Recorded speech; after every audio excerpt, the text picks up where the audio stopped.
Talk Nelson Radio. It's the Talk of Nelson. Sport.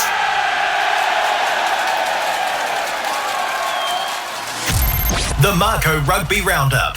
Welcome to episode 7 of the Mako Rugby Roundup podcast, where we find out who the fanatics are when it comes to all things rugby in the top of the South. I'm Chris Butler, and the ultimate fanatic himself, Mr. Les Edwards. How you going, Les? Yeah, very well, thank you. Big weekend ahead, so lots to talk about. Yes, that's right. And how are the fanatics going? Those memberships sailing through the door? Not sailing through the door, but we're getting steady investment from fanatics who want to get the inside story on the Mako team and behind the scenes info and whatnot. So, yeah, going very well. Obviously, it'll take us a little bit of time to crack up the content, but every time we add something new, the engagement will increase. So, beafanatic.nz is the place to go to find out more information. And I saw a bit of a tease on Facebook with behind the scenes with the players, so well worth a look there. In today's show, we're going to be talking college rugby, the Farah Palmer Cup, and NPC big action on Sunday. Our special guest is Mitchell Hunt, who's the Mako co-captain. And also, we're going to be talking All Black rugby. But get things underway, and what a good win by Nelson College over St Bede's, away too. Yeah, very important victory for the Nelson College team. You know, when you go away and you're playing a team ranked number 3, it's very important on the back of a loss against St Thomas's the week prior to come away with a victory. They did that. They've consolidated second spot. They won that game by 22 points to 16, which is pretty good value when you're playing in Christchurch, as you alluded to. So, congratulations to them. But the big story, Waimea Combined getting a win over Shirley's Boys High School, 36 to 33, also away from home. What a fantastic result that is, because Shirley Boys they're not slouches when it comes to rugby, are they? Oh, they're a good team. Yes, but I'm just delighted for Waimea Combined. You know, we've talked about them more often than not. They've had a loss. They were at the bottom of the table. Yeah, a win does remarkable things. All of a sudden, they've jumped 2 spots to 11th place. So right, wonderful for them. Good stuff.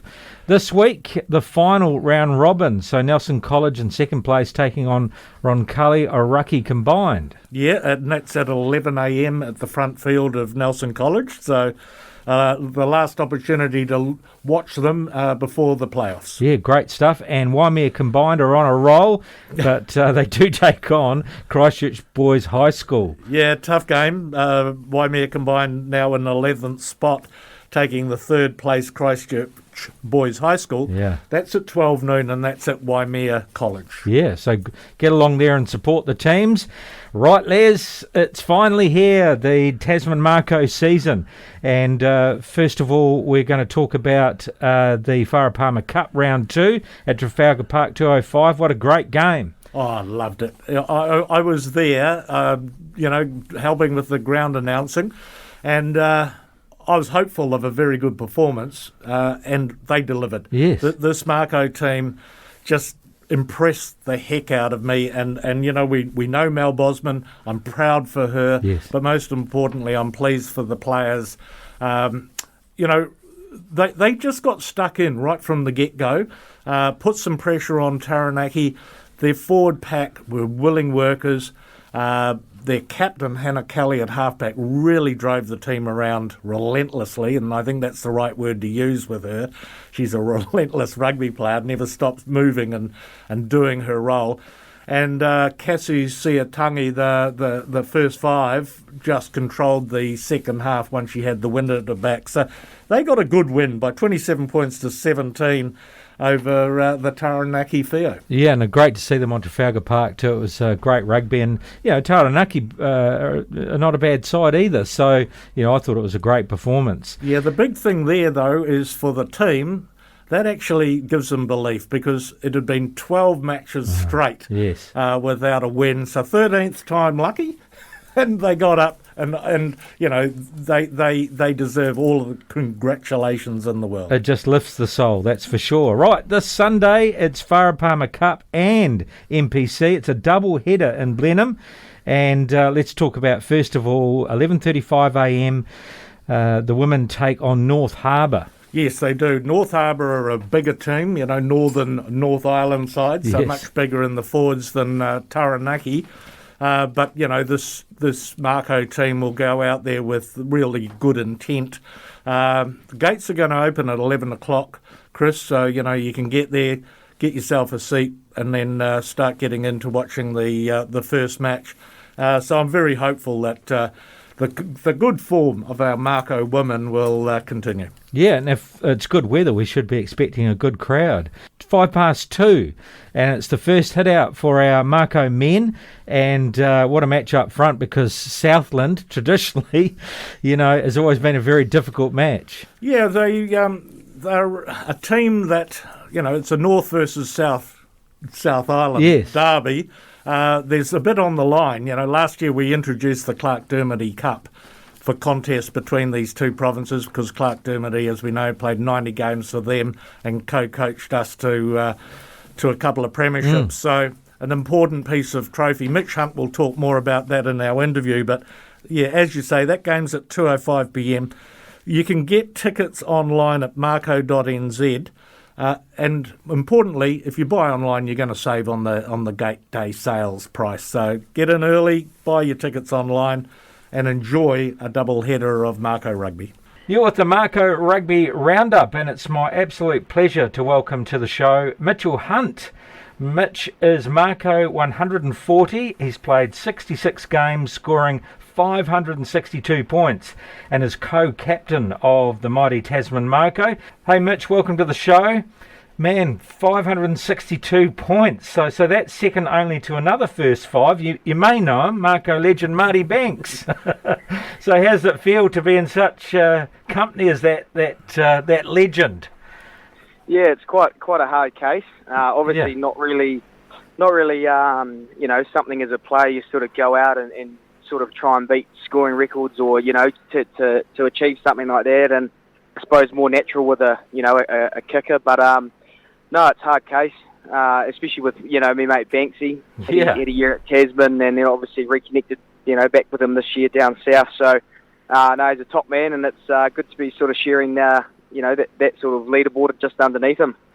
So you had one season with Marty in 2016. So how did that influence your game? Did you happen to get much off the way that Marty played? I know sometimes he was pretty unpredictable. Yeah, well, I mean, my first year at Tasman, I think I played 12 games or something like that, but I was actually at fullback for that first year in 2016, and so while I don't think I didn't start any games at 10 or had very sort of few minutes at 10, I was probably more connected with Rangi, Leon McDonald, and in and around my gameplay and my positioning and things like that. So what's been really cool is sort of connecting back with Banksy this year down in Dunedin. Obviously, we were both playing number 10, and we worked together heaps around our attacking game, our scrum attack, and bouncing lots of good ideas off each other. So, probably not so much that first year at Tassie. Obviously worked around him, but in terms of our learning and things like that, I'd say, probably more this year with the Highlanders is where, we've really connected on that playing level as first fives. Mitchell, it's Les here, mate. The fact that you and Marty, though, have the same sort of style. You both play very close to the line. You're quite prepared to stay in your channels and do your own defence. You're very similar in that you're both very brave first fives. Is that a fair summation? Oh, I think so.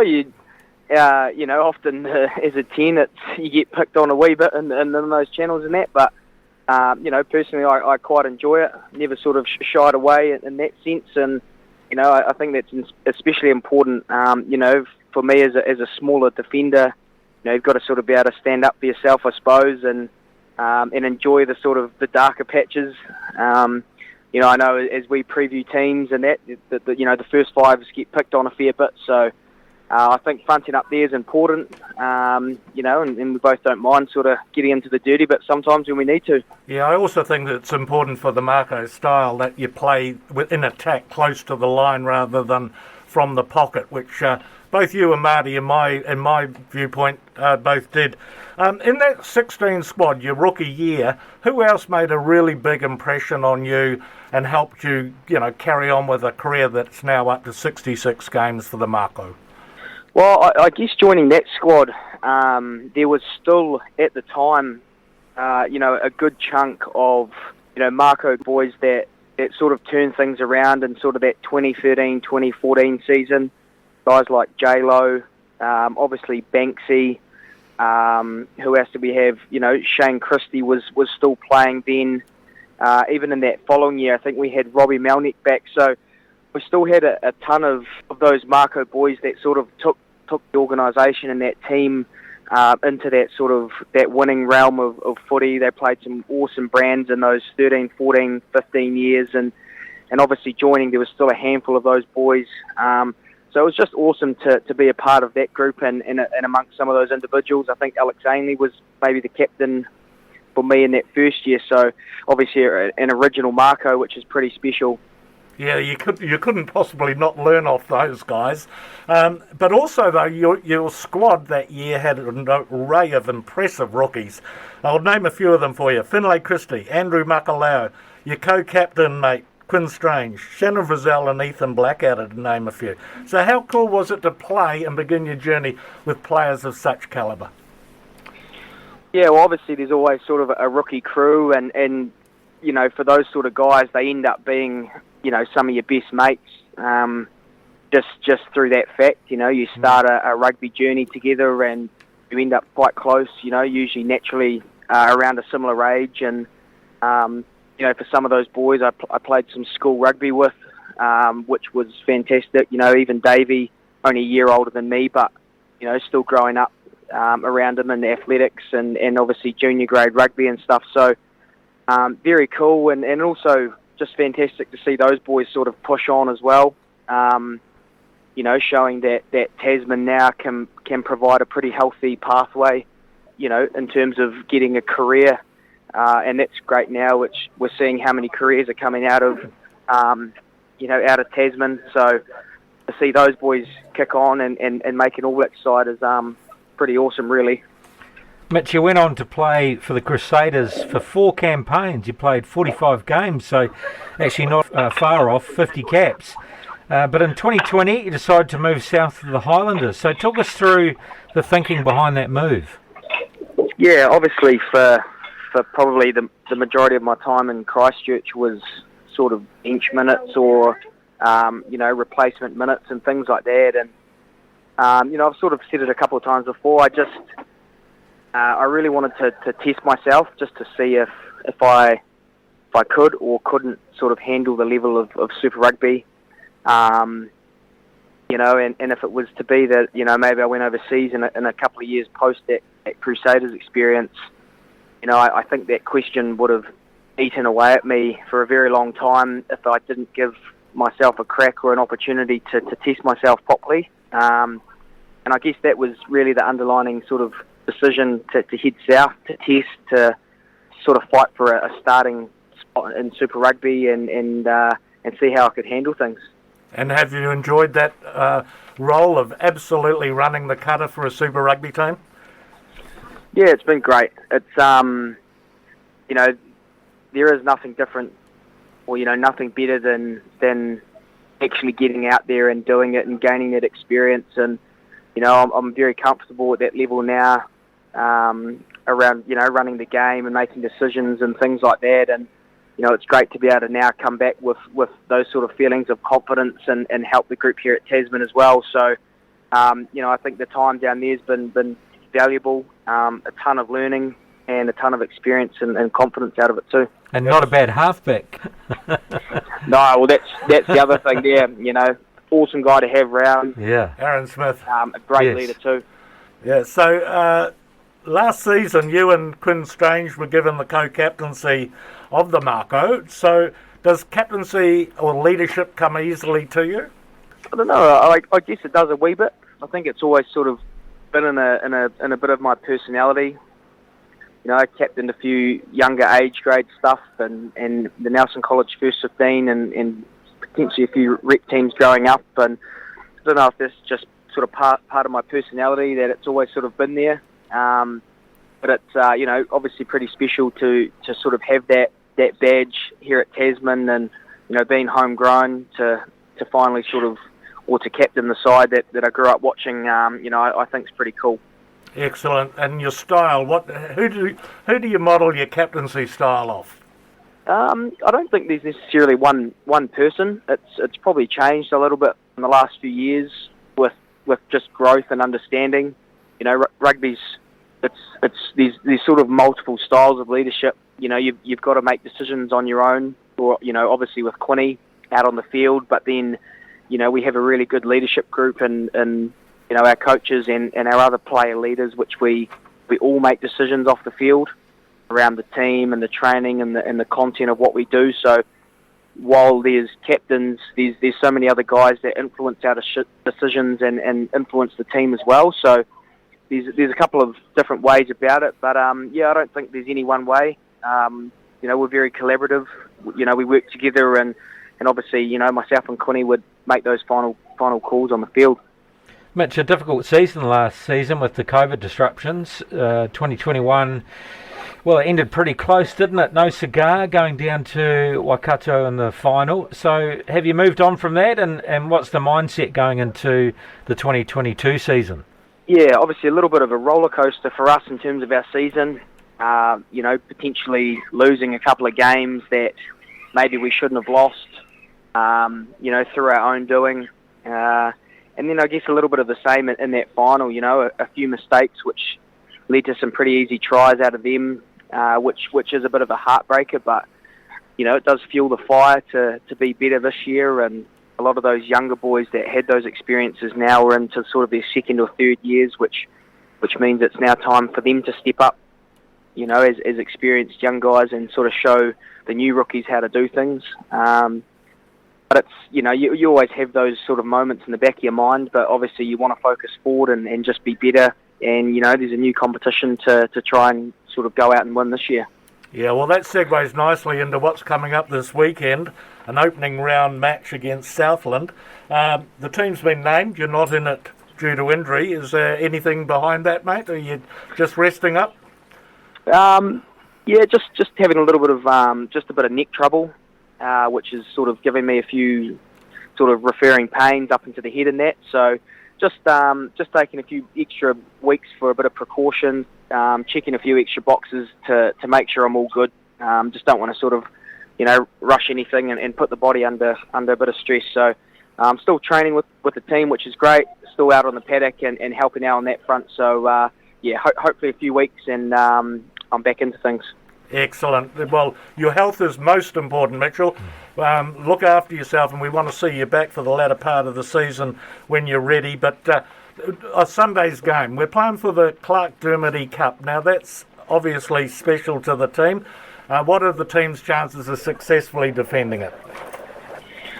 Oh, I think good. It's obviously Cup coming in the last couple of years to sort of represent obviously Derms and his involvement in the two unions, as a player, down south, and then, a great coach here.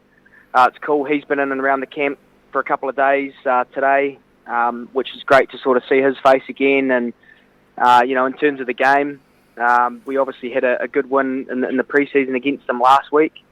And the cool thing is there's some easy fixes, which I think will go a long way to putting some more points on the scoreboard for us. So I think if our boys have, really nailed their sort of homework and prep, taken those messages on from last week, I think we're in for a really good day, hopefully a good one too. Yeah, and it's interesting that Marty Banks makes a reappearance on Lansdowne Park up against Campbell Parata. You've given Campbell some advice, I guess? Oh, bits and pieces. Campbell's doing really well and had a great few pre-season games already. He's a sharp player and, he hasn't had a ton of time. Obviously with, me playing a lot in the last few years. And so I'm actually really excited for him to get an opportunity early this season to find his feet, chuck his own sort of mark on the 10 jersey and, a pretty awesome game and obviously a cool matchup for him too. matching up with Banksy as well, and is that sort of player. I'm sure he's looked up to him in the past. So Campbell, I'm sure, will be trying to get one over Banksy. Well, Mitch, we wish you all the best of luck with your recovery and good luck to the team. Thank you very much for joining us on the show, and we look forward to following you throughout the season. Awesome. Cheers, fellas. Good to talk. Yeah, fins up, Mitchie. Cheers. Thank you. There you go, Les. Mitchell Hunt. And yeah, when I think of Mitchell Hunt, I guess the word that comes to my mind is progression. He talks about that belief in seeing if he can do it. And when I first saw him on the Mako pitch, there were elements of excellence, but some of the game was a bit rusty. But we've just seen progression year after year, and now we've got a pretty solid number 10 and who's playing good Super Rugby. Yeah. I think he's very coachable. That must be one of the things that delights his coaches. He's a learner, listener and a learner.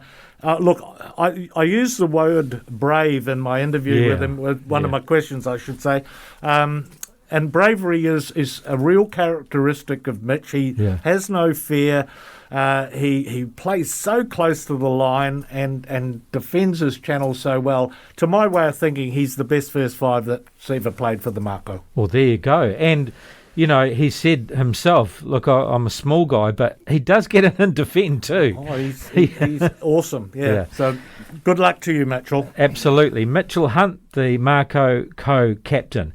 You're with the Mako Rugby Roundup. Okay, Les, it's crunch time, and the team was announced last night. What were your thoughts? A few surprises in there. Yeah, I was very pleased with the selection at hooker. And I was also very pleased to see Finlay Christie back on the bench. The rest of it, look, the proof is in the pudding. When we watch them at 2:05 a.m. on Sunday morning, or when we get up at a reasonable hour, it will be fascinating to see how this team actually goes against what I think is a really big and competent South African team. The big watch-outs for me will be the battle of the forwards, especially up front, and then in the midfield. So I'm not sure until I actually see how this All Black team have gone on from their the licking of their wounds after Ireland, and how they're going to perform against South Africa in the Republic. Yes. Never easy, Chris. No. It's a toss of the coin for me. How do you feel? Well, I feel exactly the same way. I mean, big call, a change of hooker, but I like that because I feel if you're not on form, then you got to pick the form players. It's a good chance for Angus Tavua. Yeah, so, he finally gets a start, which is great. I like Barrett there, but obviously, I think that will bring it a bit of exuberance, providing he keeps his head low and doesn't have any clashes. Obviously, Brodie Retallick injured. I don't mind Ione at 6, but Frizzell would have been just as good. I still would have preferred either a Sam Cane or a Severe at 6 and having Ione on the back, or a big specialist number 8. I think even though Ardie Savea is a great player, I think we're missing him in the ruck, and I'd love to see him in that position and have a big number 8 just barreling it up the middle, especially against the box. Obviously, we've picked Barrett again. I'm not in favour. What I was thinking about, how Hansen actually favoured Moanga, even though Foster was assistant. And I remember seeing something on TV where they were having a bit of a debate, and Hansen was saying to Fozzie, look, just give it a go, mate. So I'm sure you have your battles in the coaching team as well. But yeah, they went with the Barretts. Obviously, I would have loved to see Will Jordan at fullback, and Barrett either coming off the bench or in the midfield. And the midfield, we're still struggling. I just don't think that we've quite got the combination. Havili's only had really one hit out, so he's coming back, so we haven't seen the best of him yet. And but I'd still like to see Ione on the wing and having someone else in the midfield there. So yeah, I think we're definitely missing Jack Goodhue and as 113 option, and the injury to Anton Leonard-Brown definitely, it changes the way you select your side. But look, the one thing that our listeners will enjoy is the fact that there are 5 Tasman Mako running out, 2 starters. in David Havili and Will Jordan, and then on the bench we've got Tyrell Lomax coming on, Shannon Frizzell, and my favourite halfback Finlay Christie. Yeah, so absolutely. A bit of fizz coming off the bench, but again, I will say to you, this you put a rod in your back when you pick your captain, and at 7 you got to play him. Yeah. But is that the right thing for New Zealand rugby? We're going to see. Absolutely. This is where Foster has his career on the line. Yeah. And a very good performance from the All Blacks will put things to rest. But if not, he's in trouble. Well, I'm sorry to say, I think South Africa will do it. I don't think we'll get a 2-game sweep. At home, they'll be fired up for it. But obviously, I cross fingers and hope we can do it. Yeah. Well, if South Africa win the first one, they win the series 2-0. So that's where I'm at with it. I think it's, if I was a tipping guy, I'm going to tip South Africa 12 and under. Terrible, I know, but that's just the way it is. But there are some key people missing: Ethan Blackadder, Anton Leonard-Brown for a couple. Yeah. And that wraps things up for another episode. My thanks to Mitchell Hunt for joining us, and of course the mighty fanatic himself, Les Edwards. You can hear this podcast on talknelson.co.nz or on our Facebook page and on Fresh FM 9 o'clock every Friday night. We will speak to you again next week on the Mako Rugby Roundup. Have a great weekend. The Mako Rugby Roundup. News, sport, events and more. It's the Talk of Nelson. Talk Nelson Radio.